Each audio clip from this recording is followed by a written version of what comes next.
Hello, আসসালামু আলাইকুম সকল সৌদি, কুয়েত, কাতার প্রবাসী ভাইরা, আপনারা সবাই কেমন আছেন? আশা করি সবাই ভালো আছেন।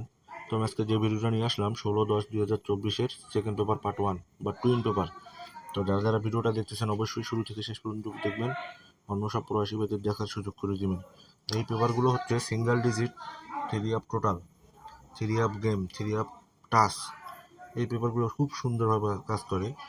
তো যারা ভিডিওটা দেখতেছেন, যারা সব পেপার চিনেন, তাদেরকে নতুন করে বলার মতো কিছু নাই। আপনারা জানেন এগুলো পেপার কিসের কাজের জন্য ব্যবহৃত হয়। তো যারা ভিডিওটা দেখতেছেন অবশ্যই শুরু থেকে শেষ পর্যন্ত দেখবেন। আর আমার ইউটিউব চ্যানেলে যারা নতুন আসছেন, থাই লটারি বেস্ট ফর্মুলা, অবশ্যই সাবস্ক্রাইব করে রাখবেন। আর প্রতিটা পেপারে হচ্ছে ফুল এইচডি পেপার। যারা ভিডিওটা দেখতেছেন অনেকেই বলেন যে ভাই ফুল এইচডি পেপার না, ঘোড়া দেখায়, এই দেখায়, ওই দেখায়। তো আপনারা অবশ্যই আপনাদের ইউটিউবের যে সেটিং আছে, সেটিংয়ে যারা ফুল কোয়ালিটি ফুল এইচডি করে নেবেন, তাহলে প্রতিটা পেপার ফুল এইচডি ভাবে দেখতে পারবেন। তো বেশি কথা না বলি, আপনারা ভিডিওটা শুরু থেকে শেষ পর্যন্ত দেখবেন, অবশ্যই সাবস্ক্রাইব করে রাখবেন। তো সবাই ভালো থাকবেন, সুস্থ থাকবেন, আল্লাহ হাফেজ।